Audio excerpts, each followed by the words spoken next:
Aujourd'hui, on va s'intéresser au CBD, comment ça marche, qu'est-ce que ça fait, qu'est-ce que ça contient, etc. C'est une vidéo qui s'inscrit un petit peu dans le cadre de cette série sur les drogues, même si le CBD, a priori, c'est pas une drogue. J'ai envie quand même qu'on se penche dessus et qu'on essaye vraiment de comprendre comment ça fonctionne, parce qu'il y a énormément d'endroits maintenant où on peut se procurer des trucs au CBD, il y a du CBD dans les cookies, dans les produits de beauté, enfin bref, il y en a partout, et j'aimerais comprendre ce qui se passe. Donc je vais tester déjà le CBD sur moi-même, j'en ai jamais essayé, on va voir. Est-ce que c'est placebo? Est-ce que ça a un réel effet? Bref, on va essayer de tout décoder. De votre côté, est-ce que vous avez déjà essayé le CBD? Laissez-moi ça dans les commentaires. De mon côté, je vais essayer différents types de CBD avec différentes concentrations. On va voir ce qui va se passer, on va essayer d'en tirer des conclusions. Cette vidéo est réalisée en collaboration avec NordVPN. VPN, ça veut dire Virtual Private Network, donc réseau privé virtuel. Donc le nom indique un petit peu le but du service, c'est d'apporter de la protection en ligne, entre autres. Mais pas que. Pour moi, par exemple, un truc que je trouve pratique via les VPN, c'est notamment de pouvoir regarder du contenu qui n'est pas disponible chez nous en France. Il y a des trucs qui sont bloqués géographiquement. Par exemple, certains événements sportifs. Moi, il y a des événements de skate que j'aime bien ne pas louper et qui sont pas dispo chez nous. Je consomme beaucoup ça, j'adore vraiment. Et bien avec un VPN, je peux me connecter à un serveur aux États-Unis ou au Brésil par exemple et pouvoir avoir accès à cette compétition. Ça c'est cool. Au niveau réseau privé donc, comme je disais, c'est un service qui va vous apporter aussi de la protection en ligne. Par exemple, tu te connectes à l'appli, tu es en mesure de choisir le serveur que tu veux sur l'ensemble de la planète, il y en a plein. Et une fois que tu te connectes, ton adresse IP, ta connexion, ton identité, tout ça c'est sécurisé. Tu peux connecter jusqu'à 6 appareils avec un seul compte, et ça sur différents supports, genre tablette, ordi, téléphone. Et sur chaque support, ça fonctionne exactement de la même façon à chaque fois. Tu peux aussi faire des économies en réservant des vols, des hôtels ou même des services de streaming pour moins cher. Tu peux avoir accès au catalogue d'autres pays, que ce soit films, séries, mangas, tu peux avoir accès à tout ça. Si jamais ça t'intéresse, tu peux te rendre sur ce lien, t'as 2 ans plus 1 mois offert, le tout avec une réduction. Et ça, c'est donc satisfait ou remboursé sur les 30 premiers jours. Ça te permet de tester, voilà, c'est plutôt sympa. Allez checker ça si ça vous intéresse. Je me suis donc procuré du CBD, de l'huile de CBD full spectrum, et je vais la tester pour vous, pour cette vidéo. Alors attendez, j'ai aucune douleur articulaire, j'ai pas de mal à dormir ou quoi que ce soit, donc peut-être que ça va rien me faire, mais en tout cas, je vais l'essayer pour vous. De la bonne huile de CBD a priori, il faut que je me mette quelques gouttes sous la langue, donc c'est parti. Ça n'a pas beaucoup de goût déjà dans un premier temps, et ensuite il faut la laisser agir sous la langue pendant 1 minute, et ensuite déglutir. Bon, je déglutis. Voilà. Ok, eh bien écoutez, retour d'expérience dans quelques heures, on va voir. Parce que si on en croit les publicités, une fois qu'on avale les gouttes, on devrait être totalement relaxé. Et d'ailleurs, c'est loin d'être le seul atout santé que les personnes qui en vendent attribuent au CBD. Non, quand on lit certains trucs, ça aurait une action contre les inflammations, les addictions, les crises d'épilepsie, le diabète, le cancer, les problèmes de peau, de santé mentale ou encore de sommeil. Vraiment, si on écoute les messages mis en avant, ça a un effet sur un max de trucs. C'est une panoplie de bienfaits aussi attestée par certains usagers, mais qui vient pour l'heure quand même avec l'effet placebo. Ça aussi, c'est vrai que c'est mis en avant dans les publications, etc. Du coup, après avoir écouté ceux qui le vendent sous forme de fleurs, de tisanes, de bonbons, de produits de vape et j'en passe, nous c'est des données scientifiques dont on va parler. Est-ce que oui ou non le CBD est un produit miracle ou bien surtout un truc marketing ou un peu des deux? Ça se peut quand même. Donc c'est par un test homemade qu'on va démarrer, hein. Là j'en ai déjà appris tout à l'heure, on va voir ce qui va se passer. Résultat de l'expérimentation CBD sur moi-même, nous sommes 2 jours plus tard et donc je peux être en mesure de dire que, alors à titre personnel ça ne m'a rien fait. Voilà, encore une fois, j'ai pas de problème à cibler, donc peut-être que le côté placebo, etc. n'intervient pas. Mais je vais quand même tester une nouvelle fois en prenant une nouvelle fois en fait. Voilà, on sait jamais, peut-être que cette fois-ci ça fonctionnera plus, on va voir. Donc même protocole, sous la langue bien sûr. Allez, je me remets un peu, histoire de dire. Je laisse agir sous la langue bien sûr pendant quelques secondes, quelques dizaines de secondes. Petit goût bien sûr, je sais pas de quoi en fait. Ok, j'avale. Voilà, je vous donne le résultat bientôt.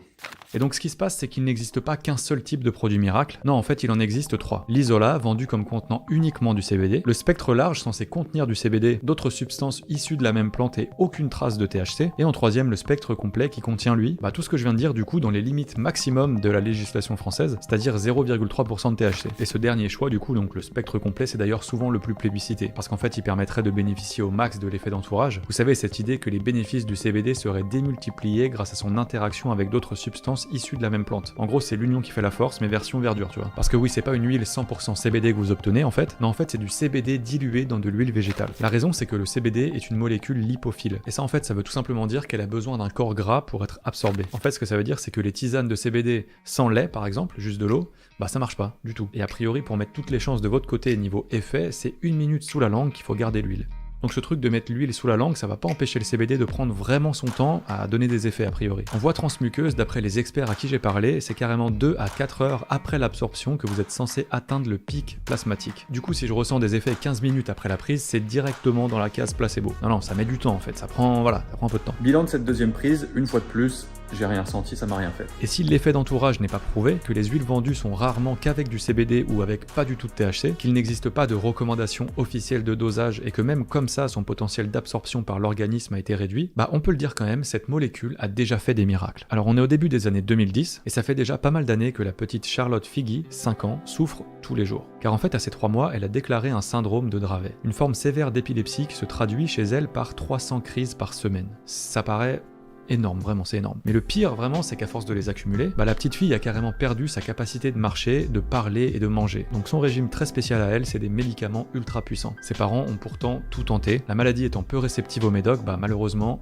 rien n'y fait. Rien n'y fait jusqu'à ce que ses parents entendent parler d'un autre enfant qui souffre de la même maladie, mais qui était traité lui différemment avec succès avec du cannabis. Et avec l'aval de 2 médecins, ils ont décidé de tenter cette solution. Un test qui s'est transformé en libération pour la petite grâce à la diminution importante du nombre de ses crises. Et dès l'année suivante, Charlotte pouvait à nouveau marcher, manger, parler, faire du vélo. Bon, vous en doutez, ce qu'elle a inoculé, c'est pas un giga joint de bœuf, non, c'est pas ça. Non, c'était en fait une huile de cannabis particulièrement faible en THC et blindée de CBD. Et cette dernière molécule, en fait, qui a aidé Charlotte à aller mieux. Et si cette petite est malheureusement décédée en 2020 à la suite de complications dues au Covid, la découverte à laquelle elle a participé a permis de lancer des essais cliniques pour le développement d'un médicament baptisé Epidiolex, qui est depuis vendu en France pour soigner le syndrome de Dravet, mais aussi de Lennox Gastaut et la sclérose tubéreuse de Bourneville, 3 syndromes épileptiques majeurs. Mais du coup, ce CBD, qui a priori changé la vie de nombreux malades, qu'est-ce que c'est? C'est une molécule, c'est le cannabidiol. Et le cannabidiol, comment vous dire, en fait, c'est dans une plante qui fait un peu frémir les autorités. Son nom, c'est le cannabis, ou le chanvre en français. Et le chanvre, c'est pas composé que de THC. Non, en fait, il y a plein d'autres composés chimiques à l'intérieur, dont le CBD, qui n'est pas réglementairement classé comme un psychotrope, bien qu'il soit un psychoactif. Bon voilà, on commence à capter un peu les bases du truc, d'où ça vient, etc.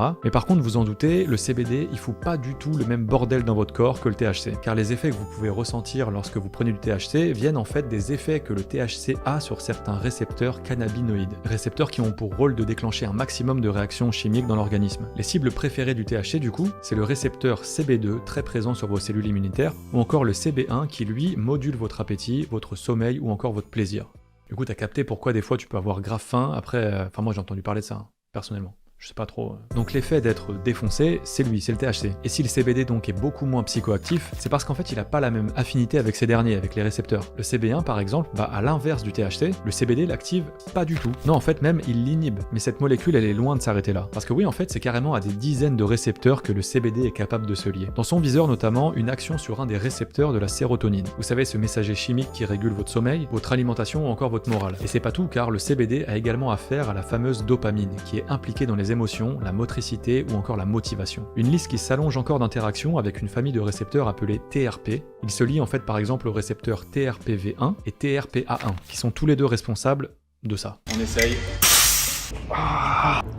Aïe aïe aïe aïe. Ouais, ça fait mal, je le rappelle. Et une liste qui, vous l'avez peut-être compris, pourrait très bien encore s'allonger. Alors ça, évidemment, ça plaît bien aux commerciaux parce que ça permet de vendre plein de trucs, mais ce qu'on oublie souvent, c'est que lorsque le CBD se lie à un récepteur, l'effet thérapeutique, il est pas forcément automatique en fait. Mais ça peut aussi faire plaisir aux chercheurs qui se retrouvent avec un max de pistes à explorer. Depuis 10 ans, c'est facile en fait, le nombre de recherches sur le CBD a explosé. Car pendant qu'on se met à consommer cette substance dans tous les sens et sous toutes ses formes, les chercheurs s'activent encore pour prouver ses bienfaits. Ça prend du temps tout ça. Car oui, à l'exception de son action sur certaines formes d'épilepsie, rien d'autre scientifiquement n'est prouvé. La bonne nouvelle par contre, c'est que pas mal de pistes sont clairement bien avancées, parmi elles notamment celle qui nous permettra de peut-être un jour super bien lutter contre les symptômes de la schizophrénie. Vous savez, cette maladie hyper invalidante qui touche près de 1% de la population mondiale. Car en fait, à posologie élevée, des études ont montré que le CBD, utilisé en plus d'un traitement antipsychotique, permettrait de diminuer les symptômes dits positifs de la maladie, comme les idées délirantes ou les hallucinations. Donc ça quand même c'est des résultats assez encourageants de l'action réelle du CBD, mais qui méritent quand même d'être encore validés avec des poursuites de recherche. Mais bon, on va pas se mentir, c'est pas tellement pour soigner des troubles schizophréniques que les gens en vendent et que les gens en achètent, majoritairement. Non, en fait à en croire les publicités, le CBD serait bon pour les peaux abîmées par le soleil, le temps ou encore l'acné, il serait le nouvel espoir contre la douleur, et aussi permettrait de se sevrer du cannabis en douceur. Et c'est peut-être vrai,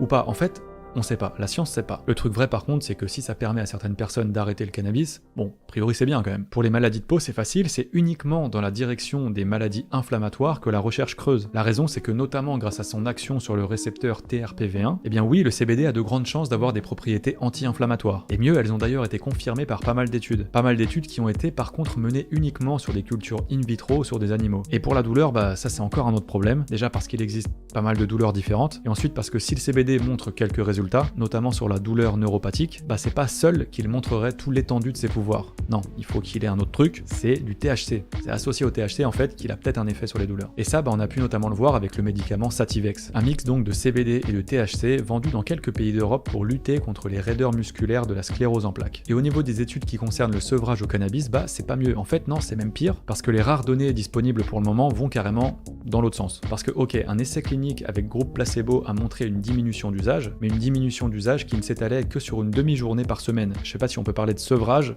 sur une demi-journée en fait, pour l'instant ça colle pas trop. Et si donc pas mal de gens pensent que ça marche, c'est parce que le CBD a une action sur le récepteur 5-HT1A à la sérotonine. Parce que cette interaction en fait, elle a des chances d'être à l'origine du fameux effet apaisant dont tout le monde parle. Mais peu importe ce que je ressens en fait, le super pouvoir relaxant du CBD lui-même n'a pas encore été prouvé. Récemment pourtant, une étude ultra encourageante a été publiée par un centre médical australien. Son objectif c'était de savoir si cette molécule pouvait nous aider à lutter contre les crises d'angoisse. En tout, c'est pas moins de 31 volontaires qui ont été recrutés. Et pendant 6 semaines, ils ont pris des doses de CBD quotidiennes. En bonus, ils ont eu droit à quelques séances de thérapie comportementale et cognitive. Et donc, à l'issue de ce programme, eh bien, les participants ont estimé que leur crise était 42,6% moins sévère. Ça, c'est quand même pas mal a priori. Bah en fait non, parce que cette étude a fait l'impasse sur le groupe placebo. Et avec ça, bah bonne chance pour faire la différence entre effet réel et effet suggéré. Des recherches qui méritent donc d'être consolidées avec de nouvelles études. Bon alors attendez, si vous voulez essayer par vous-même avant de vous jeter sur n'importe quel produit, parce que consommer du CBD, même si c'est naturel, bah spoiler alert, c'est pas toujours sans danger en fait. Dans la famille des risques connus, du coup, je demande les effets indésirables les plus fréquents, comme je sais pas moi, une option somnolence ou diarrhée par exemple. Bon, tu regrettes d'en avoir acheté. Ou mieux de la fièvre et du vomi chez 15% des usagers. Franchement, c'est beaucoup quand même, 15%. Est-ce que vous pensez que c'est terminé? Bah non, parce que la recherche a montré que ça pouvait encore se gâter. Au programme, un risque d'interaction médicamenteuse pas négligeable, parce que oui, le CBD a des chances d'annuler, de diminuer ou de majorer les effets de certains médicaments. Et peu importe le scénario, bah dans les 3 cas, ça sent pas très bon. Et d'ailleurs, c'est pas les seuls trucs qui ont des chances de puer un peu avec le CBD, car lors de son examen de l'Epidiolex, la FDA, donc l'agence de santé américaine, a remarqué que le CBD pouvait parfois rimer avec lésions hépatiques. Et si ce risque est jugé maîtrisable si la prise est suivie par un pro de santé, bah en automédication, comme ce que font donc la plupart des gens, c'est là le gros point d'interrogation. Et d'ailleurs, c'est loin d'être la seule question relative à la sécurité du CBD qui se pose encore. Comme je sais pas quel niveau de consommation faut-il prendre pour déclencher les risques dont je viens de parler, que se passe-t-il si vous prenez du CBD de manière quotidienne, et surtout bah quelle est la place à accorder à l'effet placebo. Du coup, vous l'avez compris, c'est une molécule ultra intéressante, peut-être prometteuse, mais